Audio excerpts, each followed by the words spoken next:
पिछले वीडियो में आपने जाना ऐसी कौन सी चीजें हैं जो हमें असफलता की ओर धकेलती हैं। आज हम जानेंगे मोटिवेशन, खुद को और दूसरों को रोजाना मोटिवेट करना। जय श्री कृष्णा मित्रों, कैसे हैं आप सब। आशा करती हूँ आप सब स्वस्थ होंगे। मेरे चैनल पर आपको रोचक, रोमांचक और शिक्षाप्रद कहानियां देखने को मिलती हैं। यदि आप मेरे चैनल पर पहली बार आए हैं तो चैनल को सब्सक्राइब कर लीजिए। चलिए बिना देरी के चलते हैं कहानी की ओर। मैं दो बातों में यकीन रखती हूँ। नंबर एक, ज्यादातर लोग अच्छे और भले हैं लेकिन बेहतर काम कर सकते हैं। और नंबर दो, ज्यादातर लोग जानते हैं कि उन्हें क्या करना चाहिए लेकिन वे क्यों नहीं कर रहे। कमी है तो सिर्फ एक चिंगारी की, प्रेरणा। खुद की मदद कैसे करे बताने वाली बहुत सी किताबें सिखाती हैं कि क्या करना चाहिए, लेकिन इस बारे में हम कुछ अलग ही सोचते हैं। हम पूछते हैं कि आप ये काम क्यों नहीं करते।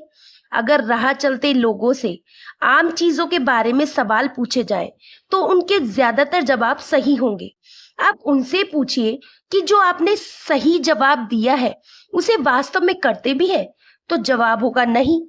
कमी है तो सिर्फ प्रेरणा की।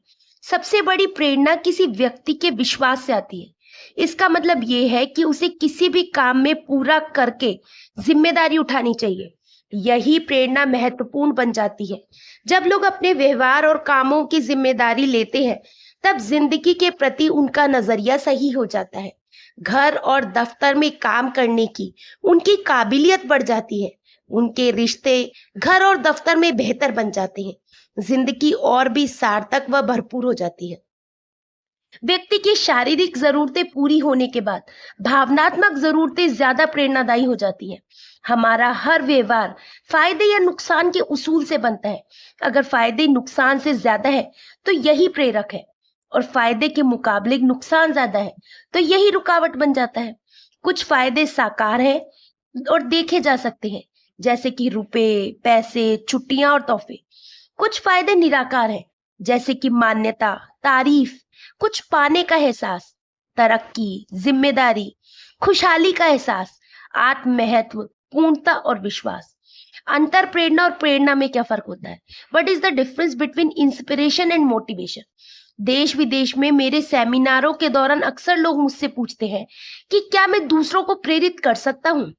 मेरा जवाब है नहीं, मैं नहीं कर सकता।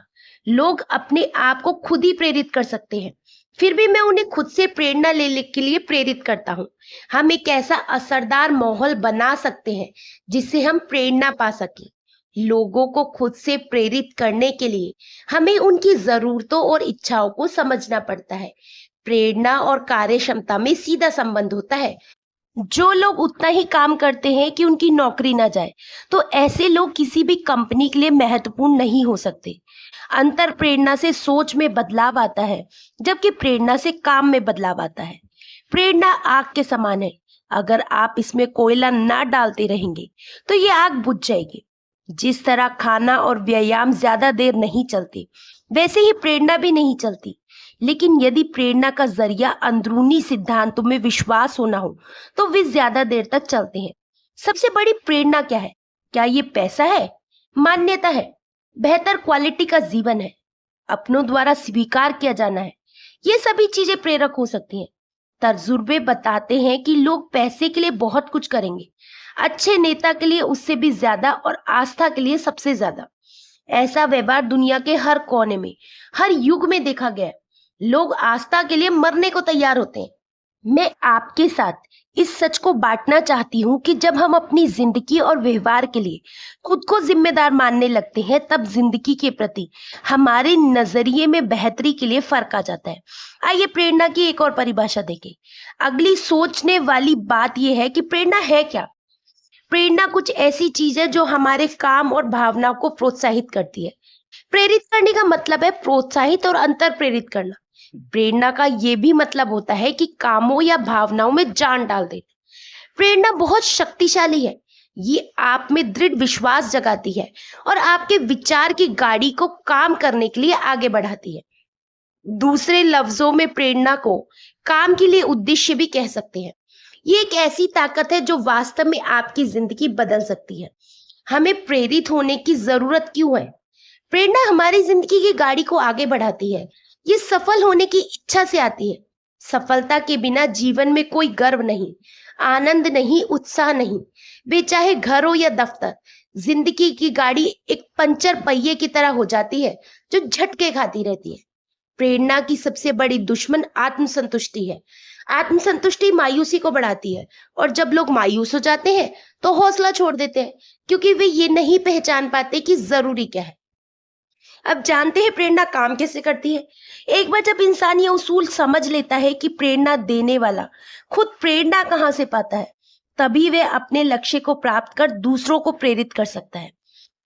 अंदरूनी प्रेरणा ही आपकी चालक और नजरिया है। ये फैलती चली जाती है। दूसरे लफ्जों में कहा जा सकता है कि प्रेरणा भावना को कार्य रूप देती है। नजरिया वे जरिया है जो दूसरों को सहयोग पाने में मदद करता है। इंसान अपने आप को प्रेरित और लक्ष्यबद्ध कैसे कर सकता है? आत्म सुझाव वे जरूरी जरिया है जिनसे खिलाड़ी लंबे समय तक खुद को प्रेरित रख सकता है। आत्म सुझाव वे आशावादी वाक्य है जो वर्तमान काल में बनाए जाते हैं और दोहराए जाते हैं। दूसरे लफ्जों में ये खुद से आशा भरी बातचीत करना है। प्रेरणा दो तरीके की होती है, बाहरी और अंदरूनी। बाहरी प्रेरणा बाहरी चीजों से प्रभावित होती है, जैसे पैसा, सामाजिक मान्यता, यश और डर। बाहरी प्रेरणा के कुछ उदाहरण है: माँ बाप से डांट पड़ने का डर, नौकरी निकल जाने का डर। एक कंपनी अपने लोगों को पेंशन देने की एक योजना शुरू करना चाहती है। इसको लागू करने के लिए सबकी भागीदारी जरूरी थी।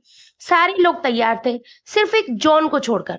हालांकि इस योजना से सभी लोगों का फायदा पहुंचने वाला था, लेकिन जॉन का दस्तखत ना करना ही एक रुकावट था।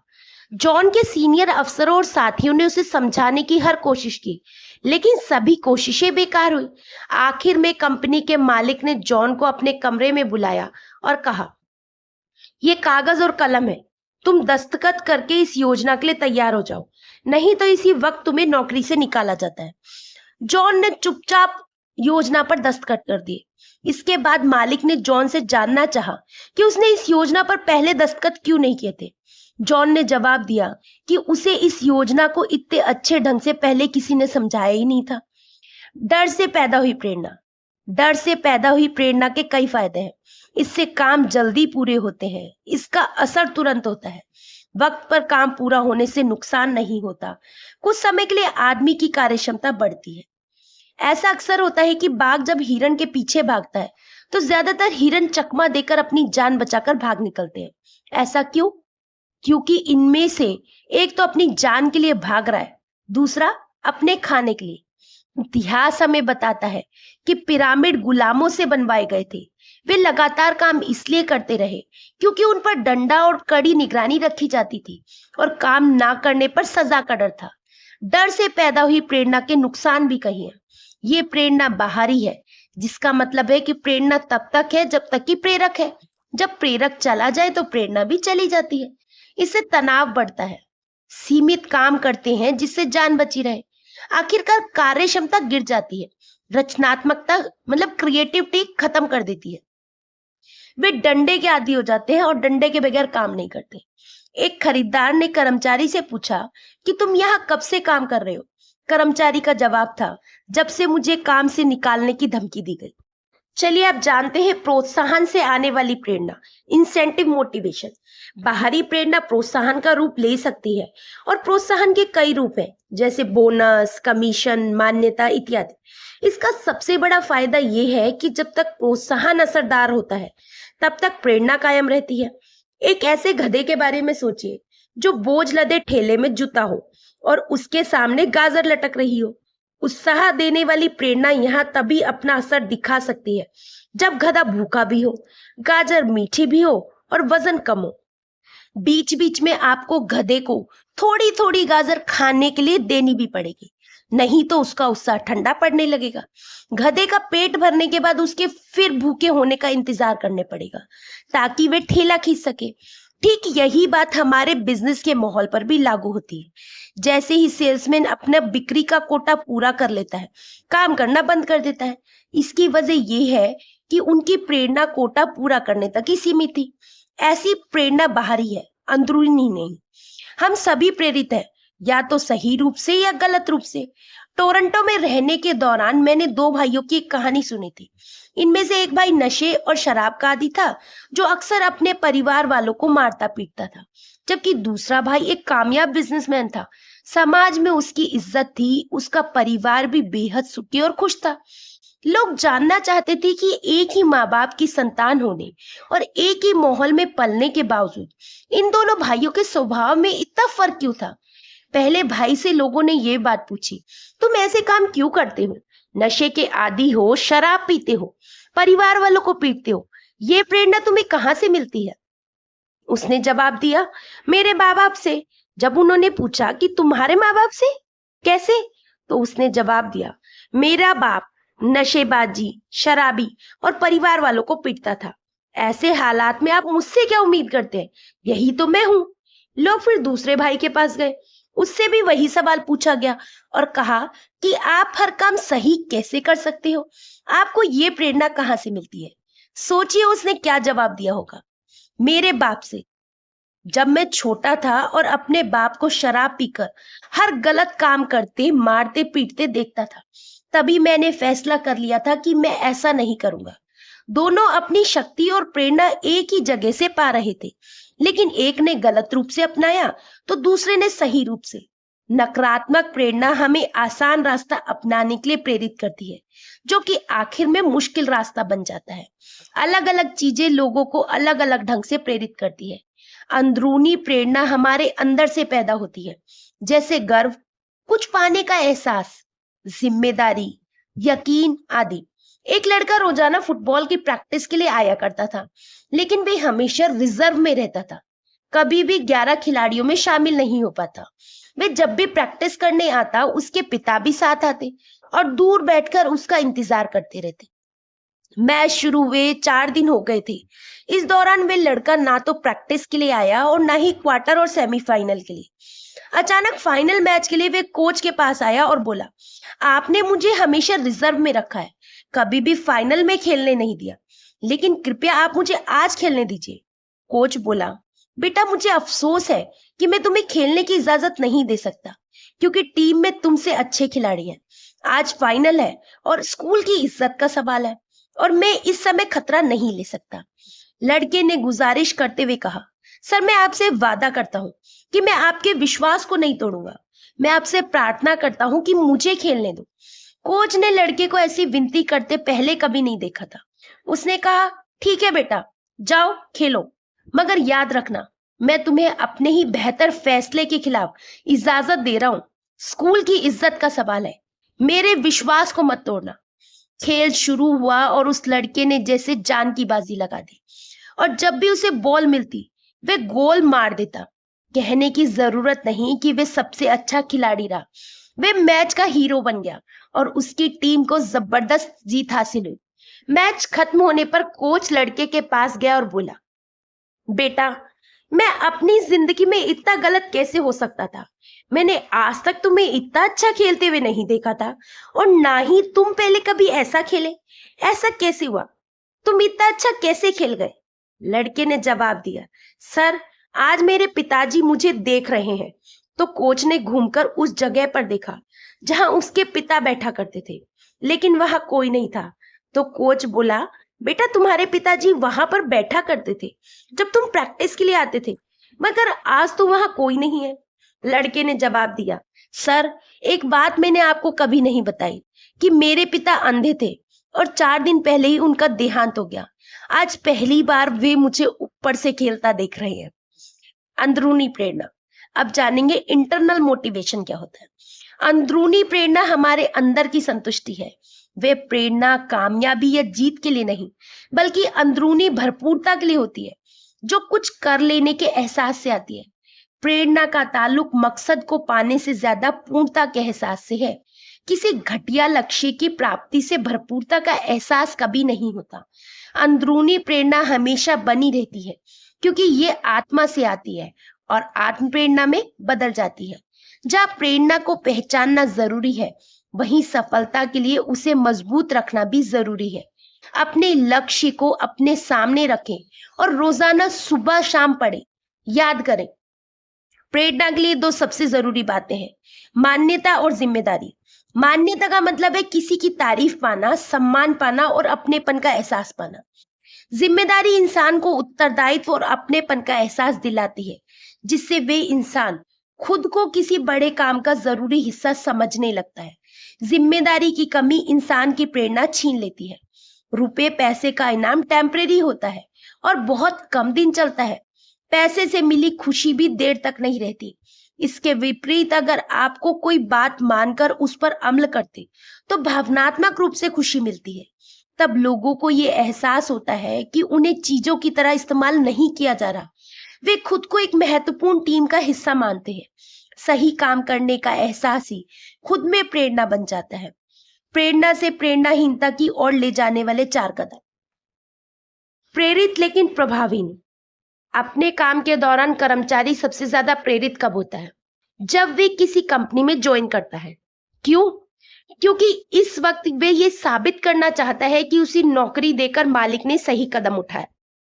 लेकिन वे प्रेरित होने के बावजूद पूरी क्षमता से काम नहीं कर पाता, क्योंकि वे उस माहौल के लिए नया होता है और वे ये भी नहीं जानता कि उसे करना क्या है, इसलिए वे बेअसर हो जाता है। यही वे वक्त है जब कोई कर्मचारी खुले दिमाग से सीखने को तैयार होता है और उस कंपनी के माहौल में आसानी से ढलने को तैयार रहता है। ऐसे में ट्रेनिंग और ओरिएंटेशन डालना बेहद जरूरी हो जाता है। घटिया संस्थाओं में या तो कोई ओरिएंटेशन प्रोग्राम होते ही नहीं, अगर होते भी हैं तो बहुत घटिया होते हैं। पहले दिन नए कर्मचारी को उसका सुपरवाइजर काम करने की जगह और क्या काम करना है बताकर चला जाता है। इस तरह सुपरवाइजर नए कर्मचारी की ड्यूटी के साथ अपनी कमियां भी सिखा देता है। नया कर्मचारी जल्द ही अपने अफसरों की सारी गलतियों या कमियों को अपना लेता है, क्योंकि यही उसे सिखाया गया है। इस तरह से कोई भी संस्था कर्मचारी को अपने तौर तरीकों में ढालने का मौका ही खो देती है। दूसरी तरफ अच्छी संस्थाएं नए कर्मचारियों को सावधानी से शामिल करती हैं और ढालती हैं। वे उन्हें दूसरी अन्य जरूरी बातों के साथ नीचे लिखी बातें भी बताती हैं। ऊपर से नीचे तक कर्मचारियों का परिचय, एक दूसरे से क्या क्या उम्मीदें हैं, क्या करे क्या ना करे, सीमाएं और कायदे कानून, क्या स्वीकार करने लायक है और क्या नहीं, साधन क्या क्या है। जब तक एक दूसरे से अपेक्षाएं शुरू से ही साफ नहीं हो जाती, तब तक बेहतर कार्यक्षमता की उम्मीद कैसे कर सकते हैं? कर्मचारियों की बहाली और ओरिएंटेशन ठीक से की जाए तो बहुत सी आने वाली परेशानियों से बचा सकता है। नंबर 2, प्रेरित और प्रभावशाली। इस स्तर पर कर्मचारी सीख जाता है कि उसे क्या करना है और वे उत्साह व सामर्थ्य से उसे दिखाता है। वे काम के गुण सीख गया होता है और उसके काम में ये दिखता भी है। तब वे तीसरे स्तर तक पहुंचता है, असरदार मगर प्रेरणाहीन। कुछ समय बाद कर्मचारी की प्रेरणा कम होने लगती है और कर्मचारी काम के प्रति तिकड़मबाजी सीखने लगता है। इस स्तर पर कर्मचारी ज्यादा प्रेरित नहीं होता, वे बस उतना ही काम करता है जिससे कि उसके मालिक को उसे नौकरी से निकालने का कारण न मिले। मगर असल में देखा जाए तो वे प्रेरित नहीं है। ये स्तर तरक्की के लिए नुकसानदेह बन जाता है। किसी संस्था के ज्यादातर लोग इसी स्तर में आते हैं। एक प्रेरित कर्मचारी अपने काम सही तरीके से करना सीख लेता है और तिकड़म और चालबाजियों को फरेबियों के लिए छोड़ देता है, जबकि अप्रेरित कर्मचारी अपनी कंपनी को नुकसान पहुंचाना शुरू कर देता है। उसकी कार्यक्षमता काम चलाऊ होती है। वे खुद तो ठीक ढंग से काम करता नहीं और अच्छा काम करने वालों का मजाक उड़ाता है। वे हर नए विचार का विरोध करता है और चारों तरफ निराशा फैलाता है।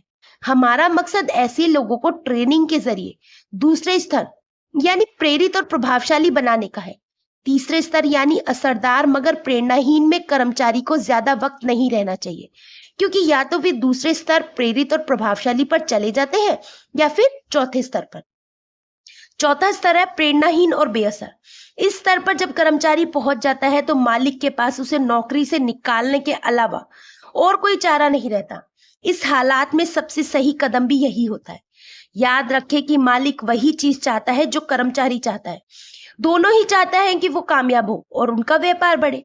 इस काम में अगर कर्मचारी का सहयोग मिल जाता है, तब वे न केवल कंपनी के लिए अपने को मूल्यवान बना लेते हैं, बल्कि अपनी कामयाबी पा लेते हैं। अब हम जानेंगे प्रेरणाहीनता के कारण। कुछ कारण हैं जो प्रेरणाहीनता को बढ़ावा देते हैं। नंबर 1, नाजायज आलोचना, अनफेयर क्रिटिसिज्म। नंबर 2, गलत आलोचना, नेगेटिव क्रिटिसिज्म। नंबर 3, सरेआम बेइज्जती, पब्लिक ह्यूमिलिटेशन। नंबर 4, निकम्मे या घटिया कर्मचारी को इनाम देने से अच्छा काम करने वालों का हौसला गिर जाता है। नंबर 5, असफलता या सफलता का डर। नंबर 6, कामयाबी से मिली आत्मसंतुष्टि की वजह से लापरवाही। नंबर 7, सही दिशा ना होना। नंबर 8, निश्चित लक्ष्यों की कमी। नंबर 9, कमजोर स्वाभिमान। नंबर 10, प्राथमिकताओं की कमी। नंबर 11, गलत आत्म सुझाव। नंबर 12, दफ्तर की राजनीति। नंबर 13, बेइंसाफी का बर्ताव। नंबर 14, पाखंड या दोगलापन। नंबर 16, घटिया स्टैंडर्ड। नंबर 17, बार बार बदलाव। नंबर 18, अधिकार के बिना जिम्मेदारी। ये जरूरी नहीं कि जो आदमी संतुष्ट है वे प्रेरित भी है। कुछ लोग बहुत थोड़े से में ही संतुष्ट हो जाते हैं। ऐसे हाल में संतुष्टि झूठी तृप्ति का एहसास कराती है और लापरवाही की तरफ ले जाती है। प्रेरणा उत्साह से पैदा होती है और उत्साह तब तक नहीं आता जब तक काम के प्रति पूरी कमिटमेंट ना हो। प्रेरणा के नए तरीके तब तक काम नहीं करेंगे जब तक प्रेरणाहीनता के कारणों को हटाया ना जाए। कई बार प्रेरणाहीनता के कारणों को हटाते ही प्रेरणा की चिंगारी फूट पड़ती है।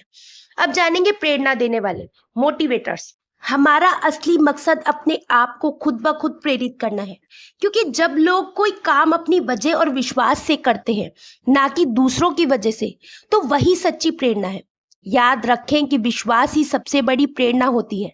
हमें खुद में ये विश्वास जगाना है कि अपने काम और व्यवहार के लिए हम खुद जिम्मेदार हैं। जब लोग अपनी जिम्मेदारी कबूल करते हैं तो आपसी संबंध, टीम वर्क, उत्पादकता और क्वालिटी सभी में सुधार आ जाता है। दूसरों को प्रेरित करने के लिए कुछ कदम। नंबर 1, मान्यता देना। नंबर 2, सम्मान देना। नंबर 3, काम को रुचिकर बनाना। नंबर 4, दूसरों की बातों को ध्यान से सुनना। नंबर 5, दूसरों को अच्छे काम के लिए भी चुनौती दे। नंबर 6, दूसरों की मदद जरूर करें, लेकिन जो काम दूसरों को खुद करना है वे उनके लिए ना करें। लोग किसी काम को अपनी वजहों व विश्वास से करते हैं, ना कि दूसरों के लिए। रॉल्फ वाल्डो इमर्सन के बारे में कही गई एक कहानी में इस बात को बताया गया है कि रॉल्फ और उसका बेटा एक बार एक बछड़े को उसकी कोठरी में ले जाने की कोशिश कर रहे थे। वे दोनों धकेलने खींचने से थककर चूर हो गए, लेकिन बछड़ा टस से मस ना हुआ। तभी उधर से गुजर रही एक छोटी सी बच्ची ने बछड़े के मुंह में बड़े प्यार से अपनी छोटी उंगली डाल दी। इसके बाद तो बछड़ा लड़की के पीछे बड़े आराम से कोठरी में चला गया। चलिए अब बनाते हैं आज का एक्शन प्लान। नंबर 1, ट्रेनिंग के जरिए गर्व की भावना लाएं और बढ़ाएं। नंबर 2, अच्छे काम के लिए इनाम दें। नंबर 3, साफ और सही लक्ष्य बनाएं। नंबर 4, ऊंची उम्मीद रखें। नंबर 5, साफ और संभव मापे जाने वाले स्तर बनाएं। नंबर 6, दूसरों की जरूरतों को भी समझें। नंबर 7, अपनी सोच और योजनाओं में दूसरों को भी शामिल करें। नंबर 8, दूसरों के लिए खुद एक अच्छा उदाहरण बने। नंबर 9, दूसरों के स्वाभिमान को बढ़ाने की कोशिश करें। और सबसे ज्यादा जरूरी चीज, इन सबको अपनी एक नोटबुक पर लिखकर इन्हें रोज पढ़ें, सुबह और शाम, क्योंकि जो हम पढ़ते हैं वो हमारा दिमाग स्वीकार करता है और आगे बढ़ने के लिए हमें प्रेरणा मिलती है। आशा करती हूँ दोस्तों आपको ये कहानी अच्छी लगी होगी। कहानी अच्छी लगी हो तो चैनल को सब्सक्राइब कर लीजिए। फिर मिलेंगे दोस्तों एक नई कहानी और एक नए विचार के साथ। तब तक हंसते रहिए, मुस्कुराते रहिए, स्वास्थ्य का ध्यान रखिएगा। जय श्री कृष्ण।